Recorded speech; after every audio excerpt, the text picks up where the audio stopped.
panelists, and I want to hand it over now to CJ Ritchie. So welcome, CJ. Good to see you. And I want to just introduce CJ. She's our Government Chief Information Officer and Associate Deputy Minister in the Ministry of Citizen Services. And it's over to you to close out Security Day. Okay, thanks, Savannah. So you've reached the end of the event here, and throughout the morning, there's been a number of sessions related to the theme of the future of cybersecurity, so talent, skills, and culture. And I'd say that those topics you covered are important, but they're particularly relevant to the work we do and the lives we're living today. So you learned about the importance of attracting and retaining and investing in cybersecurity talent, and making sure that our cybersecurity talent consists of people with a variety of backgrounds and skills, particularly as cyber threats continue and the frequency of malicious breaches increases. There's a high need for people to work in this field. The records that we lost in 2020 were more than the previous 15 years combined. And that's despite a 10% growth in cybersecurity spending. So more relevant now than ever. And the costs of cyber breaches are also increasing. The total cost of a cyber breach in Canada rose by 20% in 2021, so about 6.7 million a breach now. And the frequency is increasing. BC government faced nearly a tenfold increase in unauthorized access attempts in 2021 over 2015. So we're at about 496 million unauthorized attempts a day. That's 5,000 a second. So more need than ever. The future of cybersecurity needs people with technical and non-technical backgrounds. We want to have a cybersecurity culture that is particularly effective, and things are particularly effective when you have a diverse array of perspectives and opinions and a constellation of skill sets and capabilities. For those of you who are in this field and have chosen cybersecurity as your line of work in your profession, I want to thank you for your contribution and your dedication to protecting the province of BC. I recently had the opportunity to brief the Premier on the state of cybersecurity in BC and was able to assure him that his province is secure and that the people working in this field are second to none. For those of you thinking about a career in cybersecurity, I'd encourage you to connect with your colleagues in the field, explore the opportunities and resources available. It's really our people that secure an organization. The technology is just a tool. And so examining the opportunities and challenges of building cybersecurity talent and capacity shows us how important it is to really shape the culture of the cybersecurity culture in the organization. We want to make sure that we have people who really have the knowledge and the instinct to be the first line of defense for our province. And that happens more when there is a diverse array of people on the team. The other thing I'd say is, as the cyber threat landscape evolves, BC government works not only on the security and privacy practices, but also on the way in which personal information is safeguarded. So information security plays a crucial role in helping us expand to deliver services in a modern way. But as many of you know, BC is a recognized leader in the area of digital identity. The BC Services Card, which we enjoy here, is the first of its kind in Canada, and has been a key component of how we deliver modern services since it was introduced in February of 2013.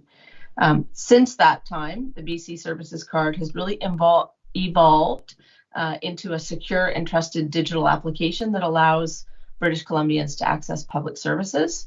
And during the pandemic, we added to the BC Services Card a send video function, which is a secondary identity verification option to the initial video call.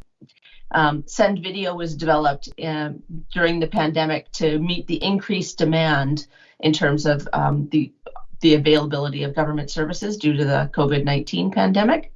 And so people now have the option to use the send video with their BC Services Card from their iPhone or iPad or Android.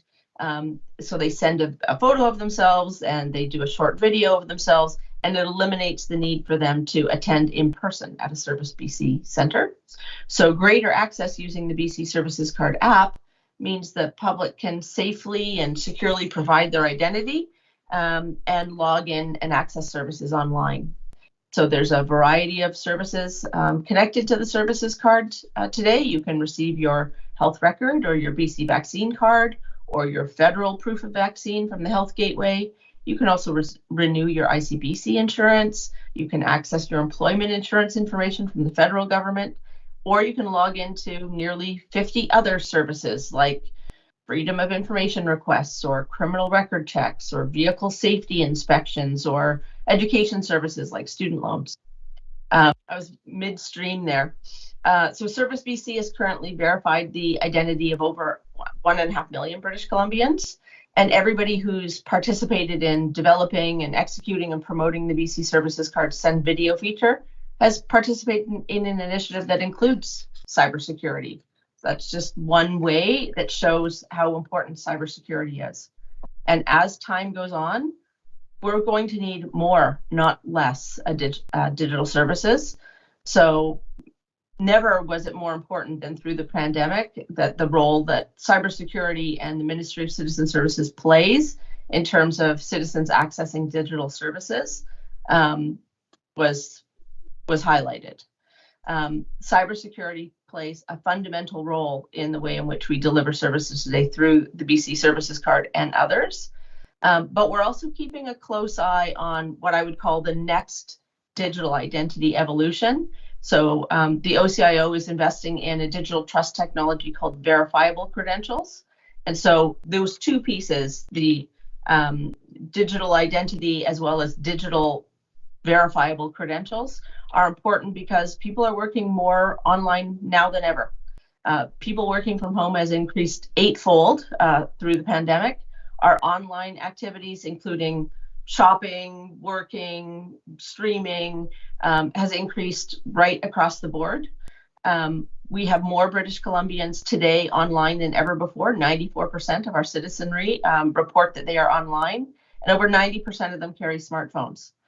We know that in the last decade, the digital economy has grown 40% faster than the overall economy. And so there is an expectation more than ever from citizens that they can interact with their government online and they can access services online.